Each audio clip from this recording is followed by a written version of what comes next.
يا صاحب الهم إن الهم منفرج، لا تجزعن إن الفارج الله.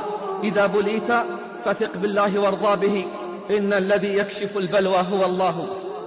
بسم الله الرحمن الرحيم. ألف لام ميم. أحسب الناس أن يتركوا أن يقولوا آمنا وهم لا يفتنون، ولقد فتنا الذين من قبلهم فليعلمن الله الذين صدقوا وليعلمن الكاذبين. قال صلى الله عليه وسلم: أشد الناس بلاء الأنبياء ثم الأمثل فالأمثل. يبتلى الرجل على حسب دينه، فإن كان في دينه صلابة اشتد عليه البلاء، وإن كان في دينه رقة خفف عنه البلاء.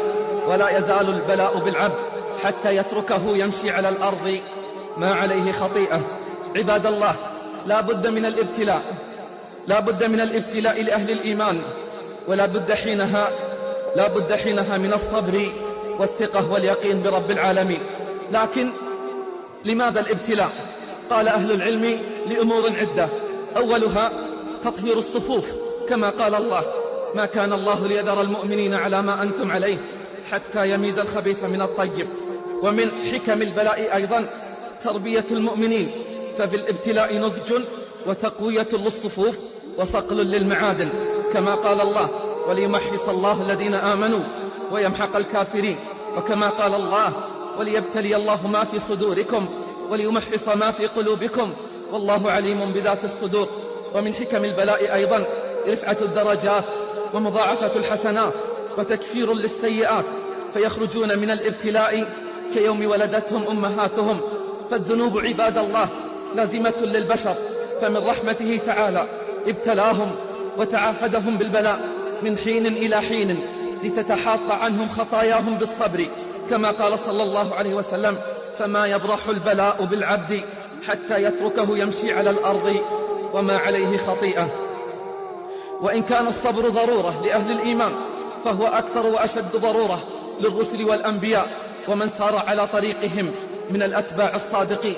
قال الله لنبيه: فاصبر كما صبر أولو العزم من الرسل. وكان نبينا صلى الله عليه وسلم أشد هؤلاء ابتلاء. قال بأبي هو وأمي: لقد أوذيت في الله وما يؤذى أحد، ولقد أخفت في الله وما يخاف أحد. حصر في الشعب، عذب أصحابه، مات أبناؤه، طعن في شرفه وعرضه، مؤامرات لاغتياله، أخرج من دياره، ومع هذا يردد ويقول: أفلا أكون عبدا شكورا. ثم صبر الأتباع الصادقين من بعده، كما قال الله: محمد رسول الله والذين معه أشداء على الكفار رحماء بينهم. وقال الله عن أتباع الأنبياء: وكأي من نبي قاتل معه ربيون كثير فما وهنوا لما أصابهم في سبيل الله وما ضعفوا وما استكانوا والله يحب الصابرين. اللهم اجعلنا منهم. عباد الله، بعث عمر برسالة إلى أبي موسى قال فيها: اعلم أن الصبر صبران، أحدهما أفضل من الآخر. الصبر في المصيبات حسن، لكن الصبر عما حرم الله أحسن.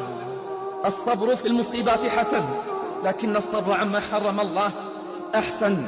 لا بد أن تعلم رعاك الله أن الحال لا تدوم على وتيرة واحدة، فما من بلاء إلا وخلفه فرج، والعكس بالعكس. تأمل في قوله تبارك وتعالى: لكي لا تأسوا على ما فاتكم ولا تفرحوا بما آتاكم والله لا يحب كل مختال فخور. فلا بد أن يعلم المبتلى أن الفرج آت لا محالة، فالمصائب والبلاء أيام معدودة ثم لحظات وتنجلي. كان محمد بن شبرمة إذا نزل به بلاء قال: سحابة صيف ثم تنقشع. لكن قبل أن تنقشع لا بد من الصبر والثقة واليقين برب العالمين. قال بعض السلف: أفضل العبادة انتظار الفرج من الذي بيده مفاتيح الفرج. يا صاحب الهم إن الهم منفرج، لا تجزعن إن الفارج الله. إذا بليت فثق بالله وارضى به، إن الذي يكشف البلوى هو الله.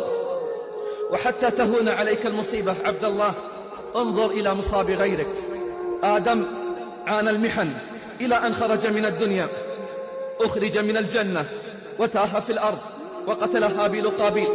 وبكى نوح 300 عام، وصبر على قومه 1000 سنة إلا 50 عاما، وأخذ الطوفان ابنه ولم تؤمن زوجته.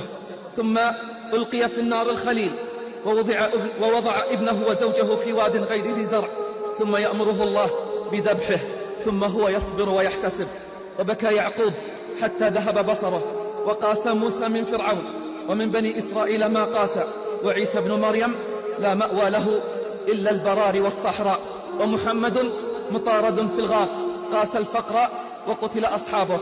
هذا حال الأنبياء، وهم أشد الناس حبا وثقة بالله. عباد الله، ما تمر به بلادنا اليوم من فتن ومصائب وأهوال جسام تحتاج إلى صبر وثقة ويقين برب العالمين، وأنه لا يأتي من الله إلا خير، وأنه لا يأتي من الله إلا خير. سحابة صيف وستنقشع، وسيعلم الذين ظلموا أي منقلب ينقلبون.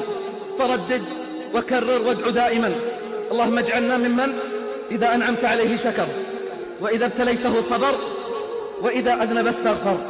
اللهم حبب إلينا الإيمان وزينه في قلوبنا، وكره إلينا الكفر والفسوق والعصيان، واجعلنا من الراشدين. اللهم لا تحرمنا خير ما عندك بأسوأ ما عندنا، يا حي يا قيوم. أحسب الناس أن يتركوا أن يقولوا آمنا وهم لا يفتنون؟ ولقد فتنا الذين من قبلهم فليعلمن الله الذين صدقوا وليعلمن الكاذبين.